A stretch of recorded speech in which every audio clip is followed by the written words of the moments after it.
Hello friends, it's Jara. Welcome back to my channel. If you've never been here before, my name is Jara and I make videos about faith, lifestyle, and home. So make sure you hit that subscribe button if you're new. Well, happy new year, friends. 2025. When I tell you it feels bizarre that 2020 was 5 years ago, I am not joking. That is so crazy to me. Because a lot happened for me. I left the high control group I was raised in, the Pentecostal movement. I met Richard that year, and a lot of personal growth happened for me in 2020. So to say that that happened 5 years ago now feels crazy, to say the least.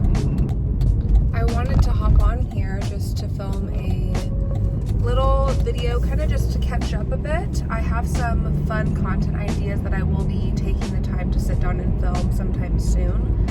But for right now, I just wanted to check in with you guys, see how you're doing, kind of talk about the new year, kind of some goals and things I want to focus on this year, and also just give you a little bit of a life update. And yeah, so let's jump into it. First of all, I know that a lot of people hate New Year's resolutions. They don't think that they are effective or healthy or whatever it may be.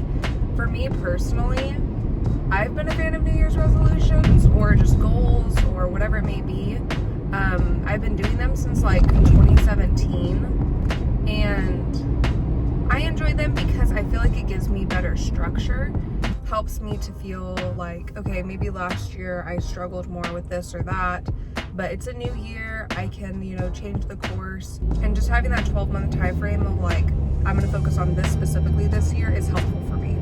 So not saying you have to do it, it's not for everybody, I guess, but it's been helpful for me in the past. My thing with New Year's resolutions that me and Richard were just talking about, because at the beginning of each year we write down kind of a list of goals we have for that year, and then at the end of the year we go through it, see how much we've accomplished, and then make a new one for the new year. So we just did that over the new year, and I just said new year so many times. We just did that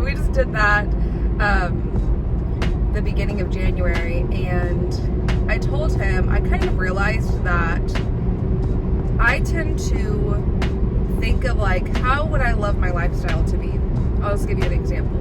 I want to slow down in life and have slow living. I want to learn to have a vegetable garden and a flower garden. I want to get back into sewing. I want to crochet. I want to be creative in my art. I want to start making things from scratch, like bread, and learn to bake more and cook, and really enjoy time being at home. So my issue is I would write down all of that for just the 1 year. And I feel like I had the realization this year, that's not realistic. And kind of going towards that takes years. Like, for example, last year I really started to get more into my art again for the first time in a few years. And that was a great first step for me. And now I'm really enjoying that and being creative. And I know it's going to take time to cultivate kind of that lifestyle change. So I told him for this year, I don't want to put down a million different things, because then I kind of can feel discouraged when I'm not able to implement all of it. So I wanted to be more realistic with it. Side note, I got some new sunglasses that are so cute. And today's the first day that I actually wore contacts so I could wear my sunglasses. So take a second for the sunglasses. Very cute, a little bit different than my typical. They're brown, we're here for it. Anyway, Richard and I have some bigger goals that we want to focus on this year. So one of them is growing financially and paying off debt. And truthfully, finances isn't something I don't think I've ever talked about on my channel. I feel like it's kind of a touchy subject, and truthfully, we were just at a place for the past few years where finances was not easy or fun thing to talk about.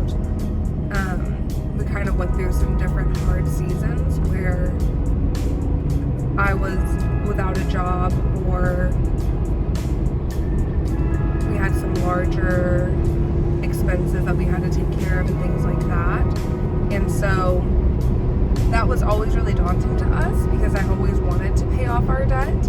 And thankfully this year we sat down, wrote it all out, and have made a plan to start paying off our debt this year, which I'm very excited about. It honestly feels so good because I tend to have a lot of anxiety about finances and debt because it just feels like it's like hanging over our heads all the time.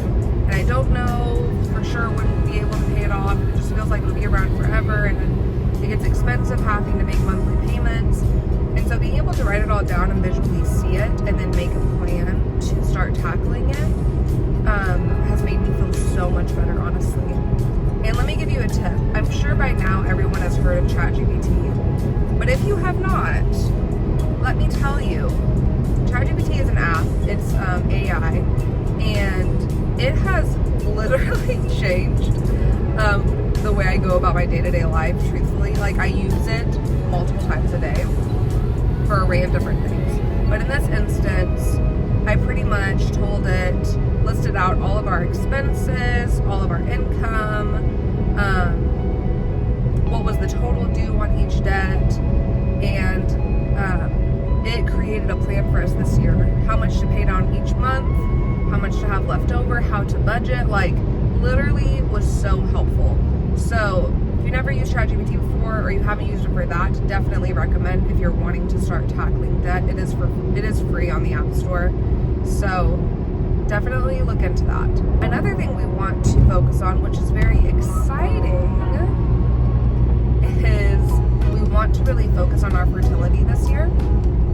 So, as you may know, we have a son who is my stepson. So me and Richard do not have any kiddos together yet, but our son is about to turn 5 years old in the next couple months. Me and Richard have been married. In September, it was 3 years. So this upcoming year, we'll be together for 5 years and be married for 4. We always wanted to be married for at least a few years before we started trying to have a baby.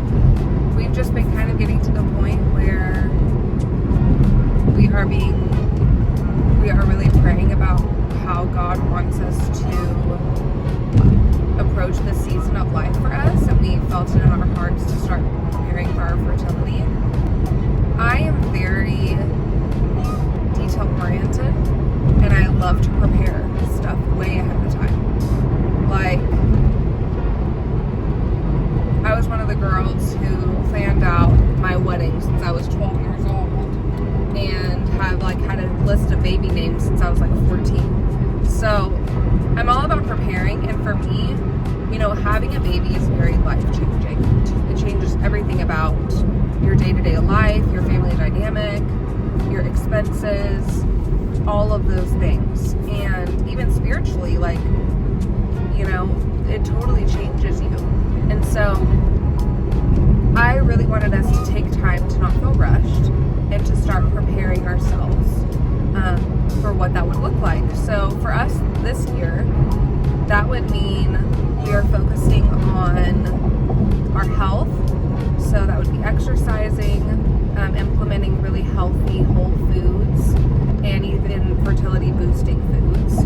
Educating ourselves on fertility and pregnancy and all of those types of things. We don't have an exact date on when we want to start trying. I'll tell you it's at least, a year away or so. But who knows?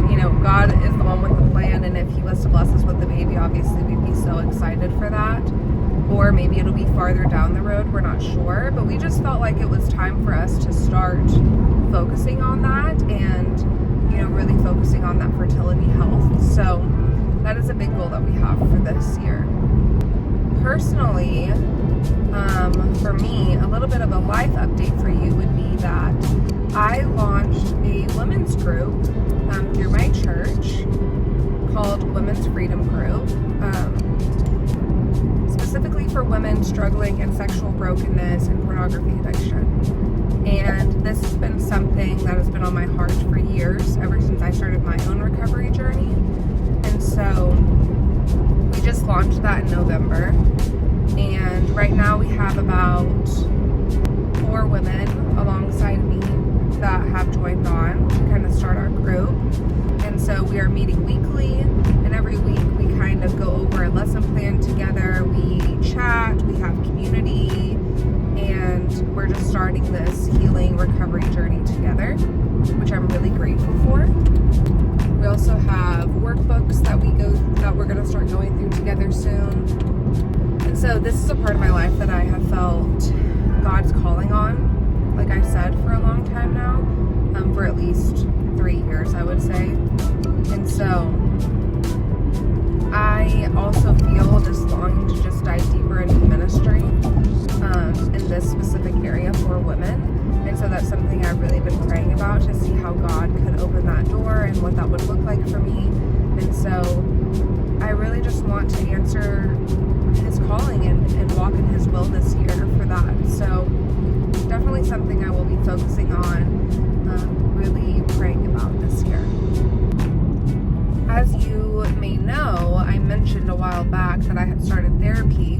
I think I mentioned that, I'm sure, at some point. I started therapy, I think a year ago is when I restarted, a new therapist, because there was a couple years there I had taken off from therapy. I was able to restart therapy about a year ago, so I think it was around January 2024.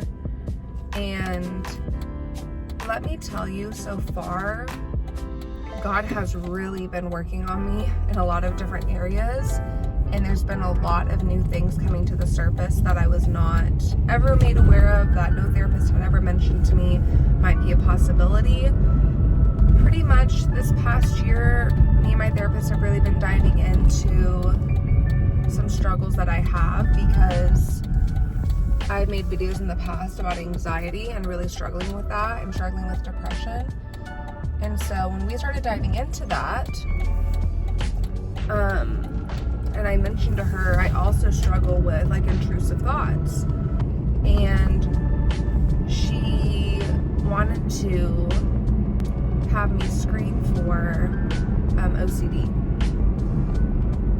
And then the more we talked, she also wanted me to take a screening for ADHD.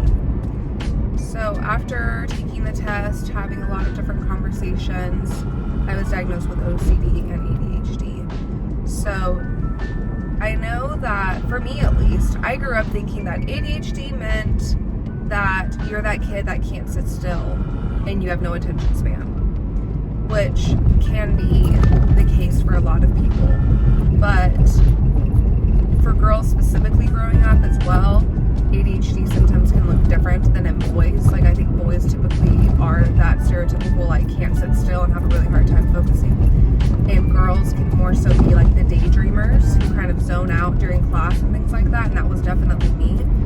So ADHD is something that you are born with. It is genetic, and it is something that runs in my family. And then with OCD, I thought that just meant you're a clean person, which I am. But diving into it with my therapist, I've learned that OCD can look different in a lot of different ways. And for me, that does mean, being organized and having order in my house and certain things like that. But it also means me obsessing over things and struggling with intrusive thoughts. And so this year, I want to focus even more on my mental health and dive deeper into those things and kind of see like what is what to me, because I'll see videos online about like they list a bunch of different things. They're like, this is OCD, and then they list a bunch of things. They're like, this is ADHD, and I never would have associated it with either of those things. Like, I never would have thought that's what that was. Like, I just recently learned that I have a hard time going to sleep at night because my mind is really racing, and that is a symptom of ADHD. And that I always have to listen to something at night to be able to rest my mind and be able to sleep. And that's all correlated. Same with like ADHD is when you are, I believe, lacking dopamine, so that feel good hormone. And so when I am like understimulated, that's when I can start feeling like I'm going into depression because I'm not being able to do something that brings me joy. That's why I always, when I'm sitting down, I need to either be drawing or reading something or looking on Pinterest on my phone. Like, I always have to be stimulated in some way. And so, anyway, I kind of went into a spiel there, but that's what it looks like for me so far. And I, as of right now, haven't wanted to get on medication for either of those things. I'm not completely opposed to it. Medication just scares me a little bit. I don't want to become dependent on anything.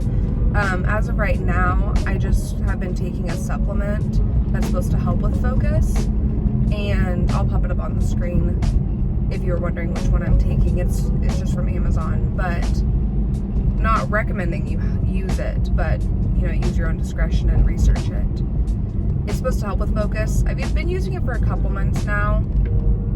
I feel like it's been working, but it's a little bit hard to tell on these type of things. But anyway, all that to say, I'm rambling, but yeah, it's hard, I think, diving into things deeper and figuring out why am I this way and why do I struggle with these certain things, and realize that